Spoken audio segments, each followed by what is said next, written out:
Après une nuit perdue dans le petit village au milieu du désert de Tafraout Sidi Ali, il est temps de repartir. Cap sur l'ergue de Shigega. Intro. Salut, moi c'est Tom. Je suis instructeur dans à peu près tout ce qui roule et mon objectif, c'est d'essayer de t'amener là où tu penses pas être capable d'aller. Make me work, make me sweat inside, make me feel like I'm alive. Take this hurt, lady, throw it in my face. Don't let these bones slow you down. Merci à tous les tipeurs qui soutiennent financièrement cette chaîne, ainsi qu'à mes partenaires. C'est tous ensemble qu'on ira loin. Alors si tu veux nous aider, n'oublie pas de t'abonner. Maintenant que tout ça est dit, on est parti. Bon, nous quittons Tafraout Sidi Ali Internet, accompagné de Kevin et Valentin. Christophe a décidé de faire au moins une petite demi-journée off pour se remettre physiquement de la journée d'hier. Et on se retrouve à Mamid pour voir s'il attaque le sable ou non. Aujourd'hui, nous avons pas mal de kilomètres à faire jusqu'à Mamid. Pas de difficulté particulière jusque-là. Nous aurons juste à contempler l'immensité de rien qui nous entoure. Arrivé à Mamid, par contre, nous attaquerons une des pistes de sable les plus connues et redoutées du Maroc. Ancienne piste du Dakar, peu de gens osent l'affronter en maxi-trail. Mais vu la progression des loustiques, j'ai vraiment pas de doute quant à leur capacité à réussir. Bon, ça, Internet, tu vois, c'est le désert marocain. Aucune trace sur le GPS où la trace fait un grand détour, mais des traces en réel qui vont en direction de là où on va. Donc il faut faire attention parce qu'on peut être bloqué par des montagnes. Mais là, on voit que c'est pas le cas. Enfin, je vois que c'est pas le cas sur la carte. Et on voit bien qu'on est en direction. J'ai pas vu le caillou. Que le cap fait bien direction sur là où on veut aller. Donc Inch'Allah, c'est parti! Allez, pour le fun, on va se passer la montagne par le sable, je pense. On voit qu'il y a des traces, donc on va aller se faire ça. Ça vous branche d'essayer de passer la montagne par le sable? Ouais. Ouais? Eh ben, oubliez pas, gaz, et essayez de me suivre, mais pas pile dans ma trace décalée pour essayer d'en avoir un à droite et un à gauche. Comme ça, vous êtes tranquille.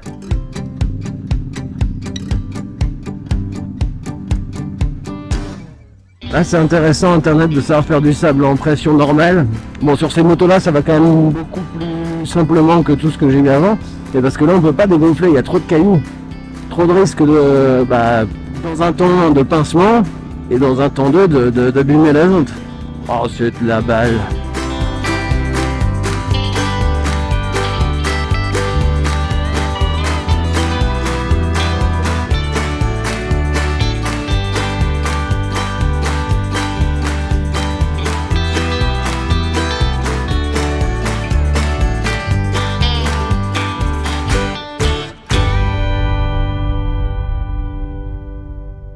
Wouhou!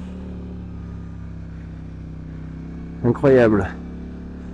C'est tout bonnement incroyable!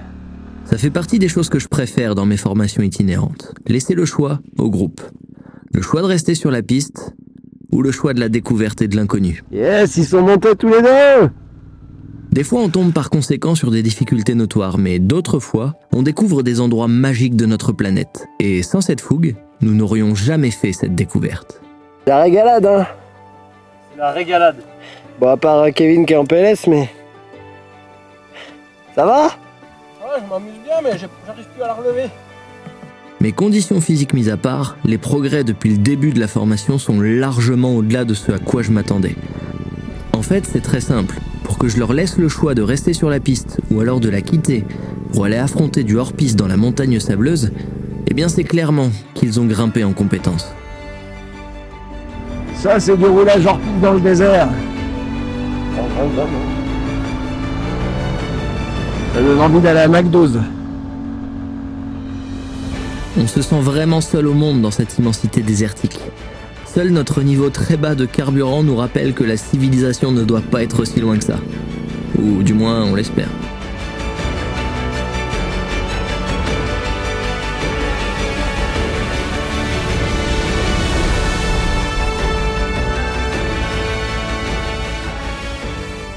Les grands plateaux sont maintenant derrière nous, et nous attaquons maintenant une partie un peu plus montagneuse. Et qui dit montagne, dit très souvent piste cassante, très cassante. Nous sentons peu à peu que la ville se rapproche, et il est temps, parce que ça fait déjà plus de 30 km que mon niveau d'autonomie m'affiche 0. Je m'en fais pas plus que ça, parce que je fais bien plus confiance à mes calculs qu'à l'ordinateur. Mais là, d'après mes calculs, faudrait quand même pas tarder à faire le plein. Ça va être intéressant de voir combien de litres nous allons remettre d'ailleurs. Normalement, on va réussir à rallier la station. Mais c'est pas certain. Bon, au pire, on a nos réservoirs additionnels, hein, donc on va s'en sortir. Mais en roulant comme un cochon, j'ai fait 259 km 500 pour l'instant. Et ça roule toujours. Normalement, il y a une station juste là. Va-t-on y arriver? C'est la question. Je vérifie régulièrement qu'il n'y en ait pas un qui tombe en panne d'essence derrière. Alors, soyez gentils, ne nous arrêtez pas. On n'a vraiment plus d'essence.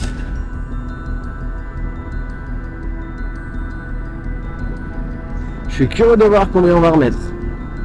Très curieux. 262.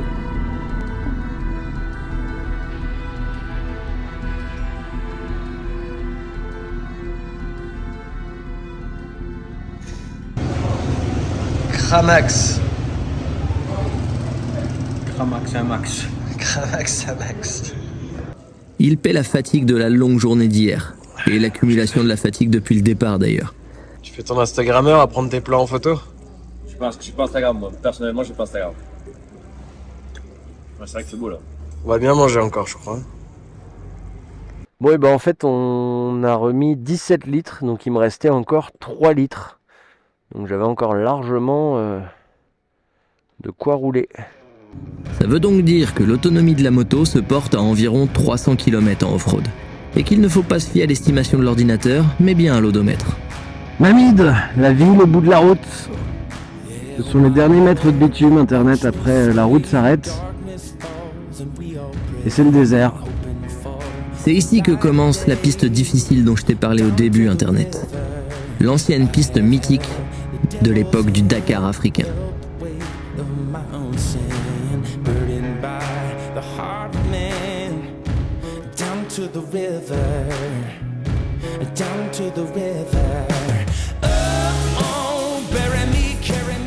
Vous pouvez dégonfler si vous voulez. Donc il va y avoir quelques passages sûrement un peu plus durs. Quand vous êtes dans le dur, visez le mou, hein, pour éviter les crevaisons. Hein. Bon, on va voir si je dégonfle ou pas. Allez, on est parti pour le début du sable. Moi, je tente sans baisser les pressions.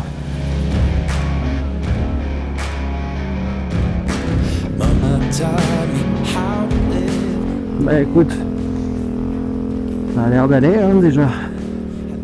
Bon, par contre, contrairement à la pression dégonflée, j'ai du mal à attaquer. Je roule, mais je peux pas attaquer. D'ailleurs, cette piste est très réputée pour y retrouver des motards au bout de leur vie, ayant un peu sous-estimé le niveau de difficulté.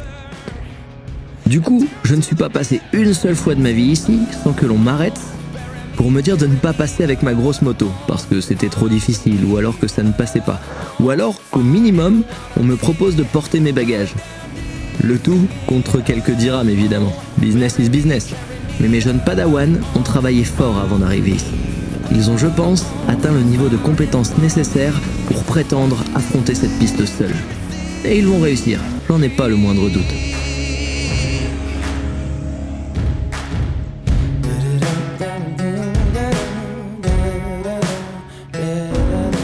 Oh, chute à l'arrière de la dune.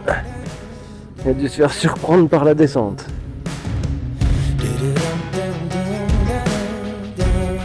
Maintenant que j'ai vu comment se comportait la moto aux pressions normales, je décide de dégonfler pour me faire un peu plaisir. Donc ça passe gonflé pardon. Là où ça passait absolument pas gonflé avec les autres motos. Et là je dégonfle. Par contre, en fait, ouais, gonfler je peux pas. Je suis concentré, je peux pas attaquer.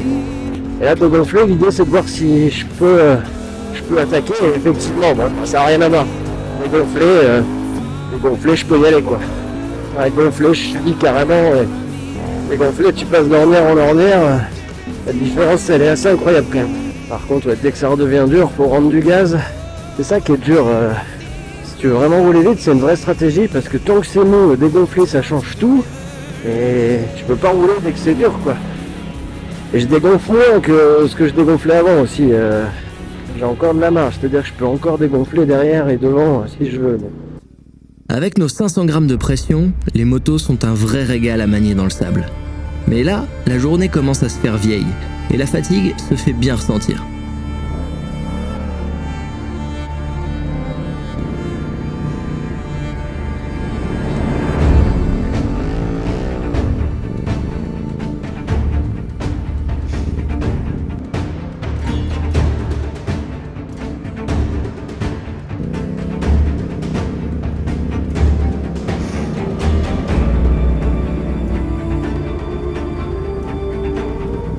Nous sommes actuellement légèrement perdus dans l'erg de Shigaga, je dois l'avouer.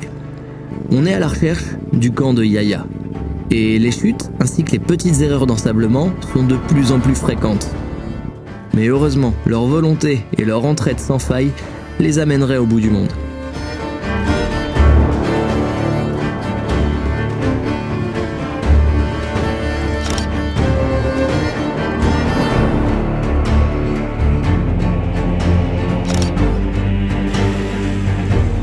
C'est trop tard.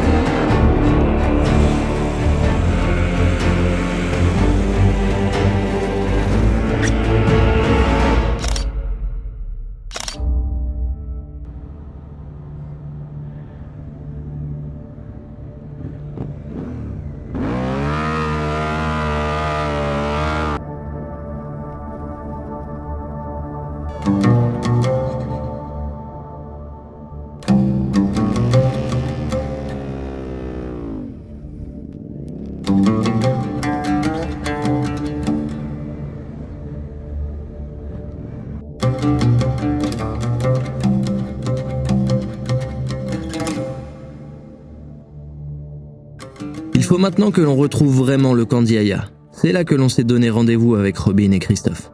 C'est encore par là. Et d'ailleurs, avant même de tomber sur le camp, on tombe sur eux par hasard au milieu de la piste.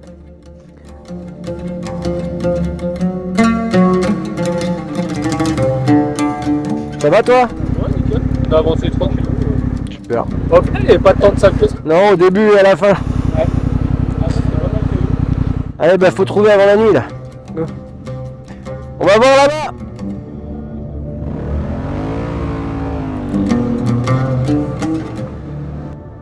On trouvera finalement le camp d'Yaya alors que la lumière est entre chien et loup. Reste plus qu'à lui demander s'il y a de la place. Bonjour. Ça va et toi? Est-ce qu'on peut manger et dormir pour 5 personnes? Oui. C'est super. Franchement, bravo à l'équipe pour cette nouvelle journée épique. Je leur souhaite une bonne nuit de repos, parce que demain, ils affrontent directement l'erg de Shigaga. À la revoyure.